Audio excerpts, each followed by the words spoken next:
அன்பின் இரட்சகர் இயேசு கிறிஸ்துவின் நாமத்தில் வாழ்த்துக்கள். சங்கீதம் 115 அதிகாரம் 2 வசனம் 3 வசனம்.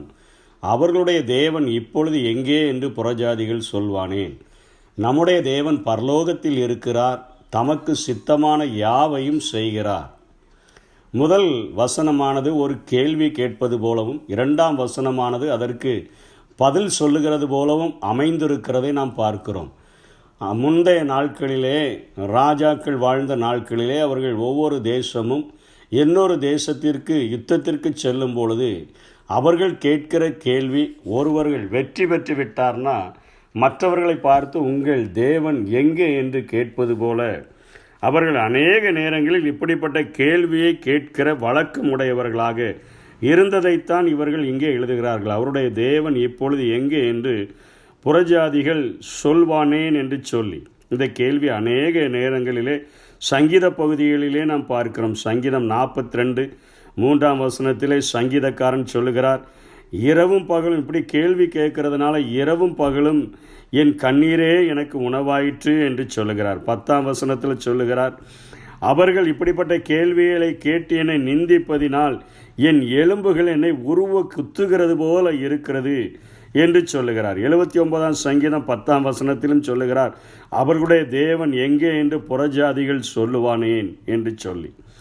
யோவேல் 2ஆம் அதிகாரம் 17ஆம் வசனத்திலும் ஆசாரியர்கள் பலிபீடத்துக்கும் மண்டபத்துக்கும் இடையே அவர்கள் அங்குமிங்குமாக ஓடி, புறஜாதிகள் உம்முடைய ஜனத்தை பழிப்பதற்கு நீர் அவர்களுடைய கைகளிலே ஆண்டவரே அவர்களை ஒப்பு கொடுத்து விடாதையும், நீர் ஒப்பு கொடுத்து விட்டால் அவர்கள் கேட்கிற கேள்வியே உங்கள் தேவன் எங்கே என்றுதான் கேட்பார்கள் என்று சொல்லுகிறார். மீகாவிலும் 7ஆம் அதிகாரம் 10ஆம் வசனத்திலே ஆண்டவர் அருமையான ஒரு வாக்கை கொடுக்கிறார். இப்படி கேள்வி கேட்ட மற்றவர்களுக்கு, அவள் இருளில் உட்கார்ந்திருந்தாலும் கர்த்தர் அவர்களுக்கு வெளிச்சமாக இருக்கிற போது கேட்கிற கேள்வி கேட்கிறவர்களை வெட்க மூடிவிடுவதாக இங்கே மீகா தீர்க்கதரிசி எழுதியிருக்கிறதை பார்க்கிறோம்.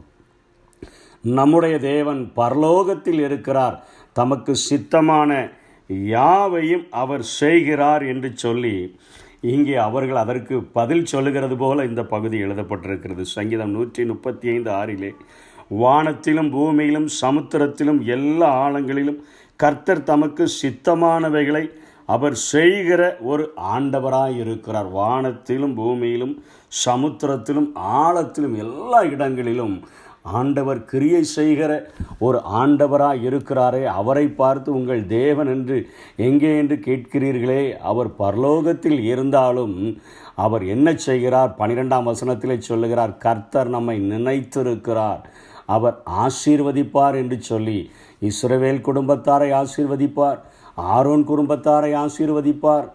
அவர் கர்த்தருக்கு பயப்படுகிற எல்லாரையும் ஆசீர்வதிப்பார், பெரியோரையும் சிறியோரையும் எல்லாரையும் ஆசீர்வதிப்பார். இஸ்ரவேலே கர்த்தரை நம்பு, அவர் உனக்கு துணையும் அவர்களுக்கு கேடகமுமாய் இருக்கிறார். ஆரோன் குடும்பத்தாரே, கர்த்தருக்கு பயப்படுகிறவரே, கர்த்தரை நம்புங்கள், அவரே அவர்களுக்கு துணையும் அவர்களுக்கு கேடகமுமாய் இருக்கிறார் என்று சொல்லி அவர் உங்களை மாத்திரம் நினைக்கவில்லை, உங்கள் சந்ததிகளையும் நினைத்து ஆசீர்வதித்து அவர்களையும் அவர் வர்த்திக்க பண்ணக்கூடிய ஒரு தேவனாய் இருக்கிறார். வானத்தையும் பூமியையும் படைத்த கர்த்தராலே நீங்கள் ஆசீர்வதிக்கப்பட்ட ஜனங்கள்.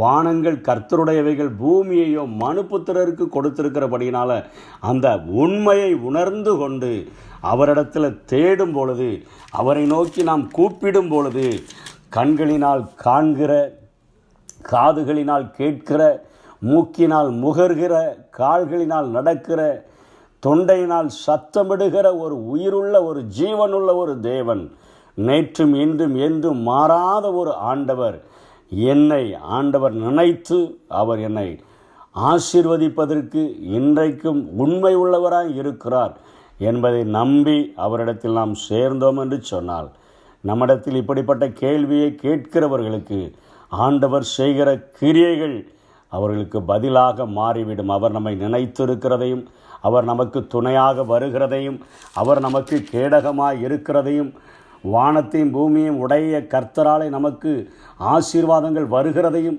நம்முடைய சந்ததிகள் ஆசீர்வதிக்கப்படுகிறதையும் வர்த்திக்கப்படுகிறதையும் கண்டு அவர்களுக்கே தெரிந்துவிடும், இவர்களுடைய தேவன் எங்கே இருக்கிறார் என்று சொல்லி அந்த தேவன்தான் இயேசுவாக வார்த்தையாக, அந்த வார்த்தை மாம்சமாகி கிருபையினாலும் சத்தியத்தினாலும் நிறைந்தவராக அவர் இன்றைக்கு நமக்குள்ளே வாசம் பண்ணுகிறார் என்று சொல்லி யோவான் சொல்லி கொடுக்கிறதை பார்க்கிறோம். அந்த வார்த்தை ஆதியிலே வார்த்தையாக இருந்த ஒரு தேவன், அந்த வார்த்தை மாம்சமாக மாறி கிருபையினாலும் சத்தியத்தினாலும் நிறைந்தவராக இன்றைக்கு நமக்குள்ளே வாசம் பண்ணுகிறார். அவருடைய மகிமையை நாம் காண்கிறோம். அவர் நமக்குள்ளாகவே அசைகிறவராக, நமக்குள்ளாகவே வாழ்கிறவராக, இந்த மண்பாண்டங்களில் விலையேற பெற்ற பொக்கிஷமாக அவர் நம்மோடு கூட இருக்கிறபடினாலே இந்த உலக வாழ்க்கையில் அவர் நமக்கு துணையாக, அவர் நமக்கு கேடகமாக, அவர் நமக்கு ஒத்தாசை அனுப்புகிறவராக, அவர் நம்மை ஆசீர்வதிக்கிறவராக இருக்கிறபடியினால் அவரை நம்புங்கள் என்று சொல்லி இந்த சங்கீத பகுதி நமக்கு அது அறைகூவல் விடுகிறதாக இருக்கிறது. அதை நம்பி வாழுவோம், ஆண்டவருடைய ஆசீர்வாதங்களை பெற்றுக்கொள்வோம். அப்படிப்பட்ட கிருபைகளை தேவன் நமக்கு தந்தருள்வாராக. என்னோட ஆண்டவரை மகிமைப்படுத்துங்கள், ஒருமித்து அவர் நாமம் உயர்த்திடுவோம். என்னோட ஆண்டவரை மகிமைப்படுத்துங்கள், ஒருமித்து அவர் நாமம்